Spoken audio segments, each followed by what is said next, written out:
One of my least favorite parts about being a middle school history teacher is the bullshit living history assignments that we give at the end of every school year. Kids are supposed to sit down with their grandparents and videotape, voice record, or transcribe their oldest memories for posterity, and for an easy way to bring up their GPA.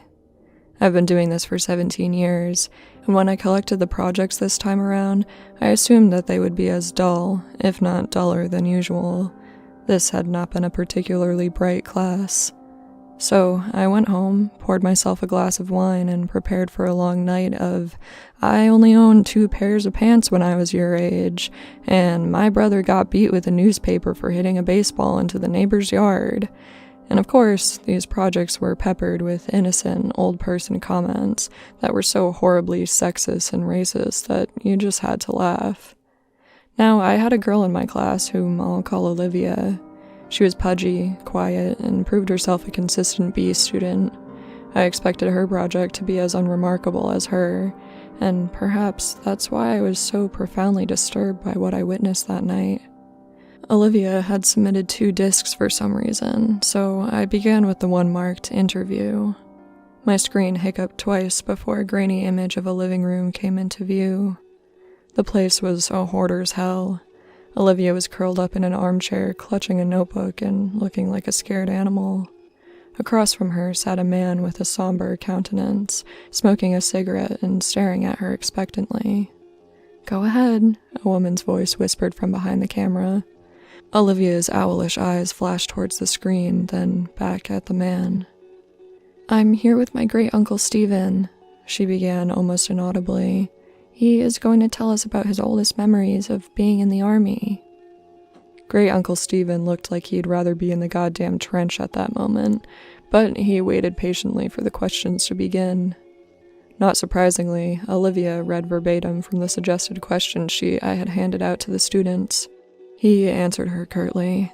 Once or twice I heard her mother whisper, "Speak up, Olivia," from behind the camera.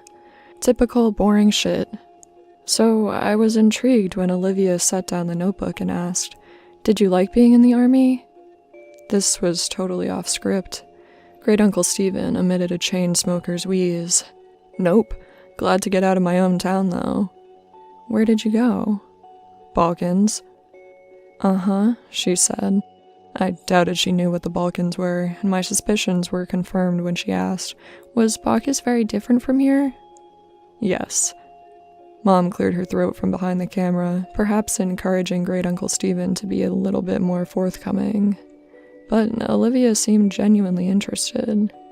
"Uncle Stephen," she asked, "what's your very worst memory from the army?"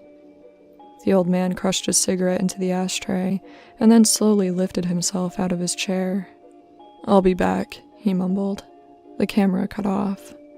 When the screen flashed back on, everything was the same, except Great-uncle Stephen had several pieces of paper and plastic sleeves laid atop the crap sitting on his coffee table.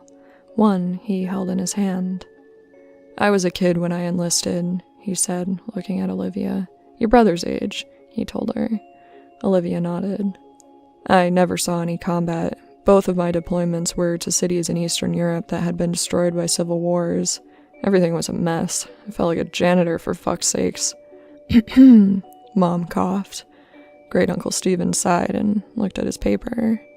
"My unit was assigned to a school that had been obliterated by all the violence. Broken windows, caved-in rooms, and for some reason, the part that got to me the most was that the school had been like this for years before we got there. No one had lifted a finger to fix it. I saw kids walk by on their way to go beg for money or whatever shit they did." The camera dipped down towards the floor as I heard Mom whisper harshly at Great-uncle Stephen. I couldn't make out what she was saying, but it wasn't hard to imagine. "Do you want to hear this goddamn story or not?" I heard him bark in response. "Then you better let me tell it how I want."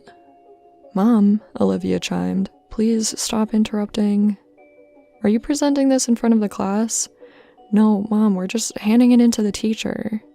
"I'm sure he's heard the word shit before," Great-uncle Stephen contributed helpfully. I wasn't a he, as a matter of fact, but other than that, the statement was accurate. The camera was lifted, and after a couple of blurry focus adjustments, the shot was the same as before. "I'm talking too much anyway," he grumbled. He lifted the piece of paper in his hand close to his face. "In the basement, I found this letter. I didn't know what it said, but I had a buddy of mine translate it, so I'm gonna read it now, and then I'll tell you what I saw in that basement." A chill ran down my spine. Mom zoomed in on Uncle Stephen and his letter. His palsied hands trembled as he held up the paper. This is what he read. "Dear Sir, I never loved my country. So many of these skirmishes are born from patriotism, a power struggle for shards of a once great empire, but I do not care what name my home has on a map. This fighting is senseless, and I stay as far away from it as I can. It was not these attacks and disorganized violence that took the lives of my wife and child. It was illness. Mercifully, it happened quickly for the baby. Nadia suffered for much longer. I watched in horror, knowing that I could do nothing for them. My only solace is that I was there for them every step of the way.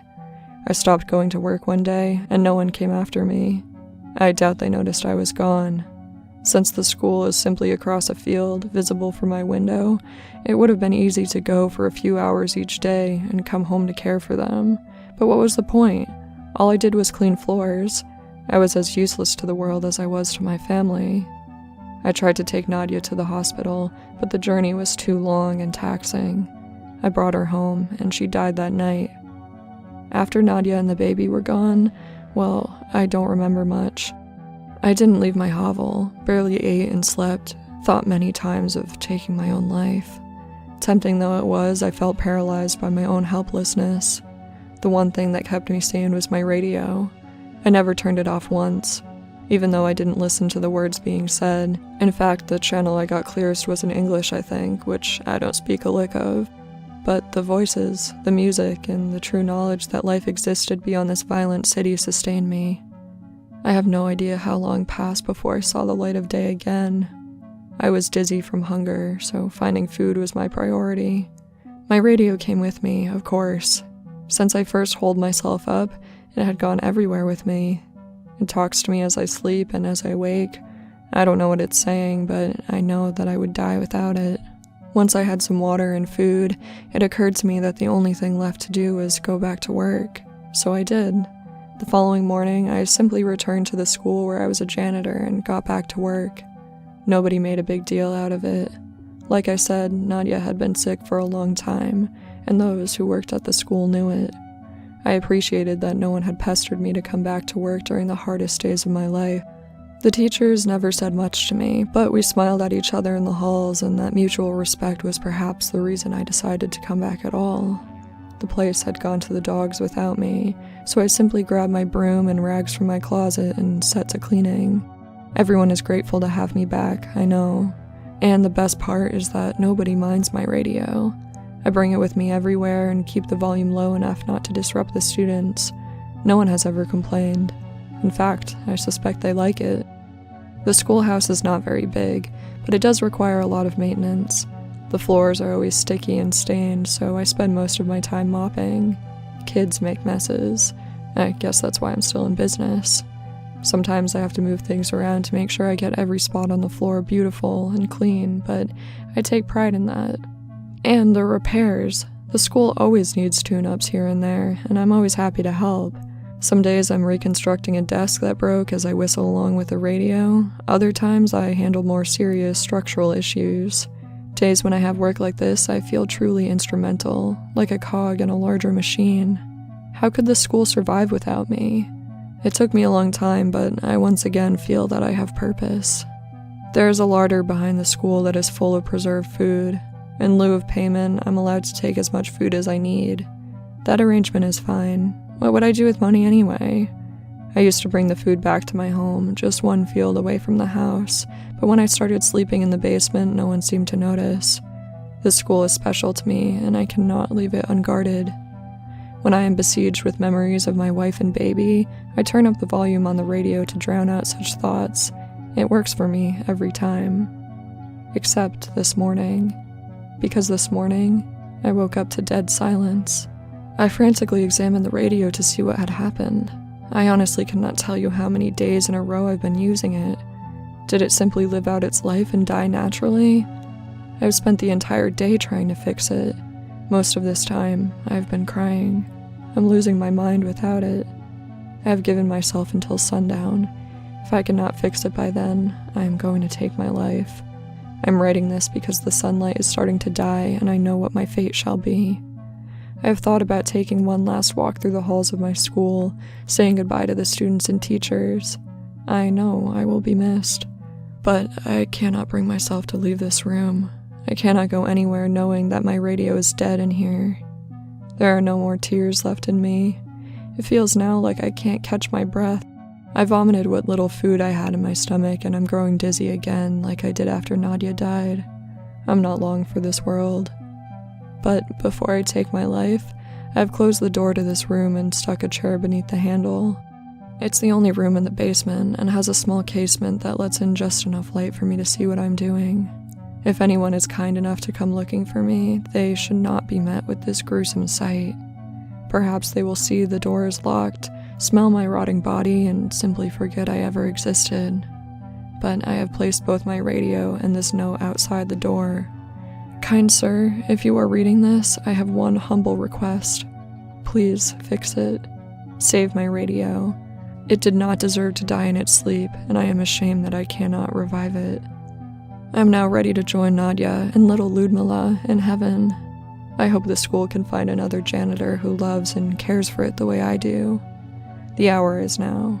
Do not forget my radio. Stanislav. When Mom zoomed back out, Olivia had tears in her eyes. Thanks for sharing, Uncle Stephen, Mom said, her voice choked. I think we've had enough. Wait, Olivia chirped. He said there's more. What did you find? Before Great Uncle Stephen could open his mouth, the image disappeared.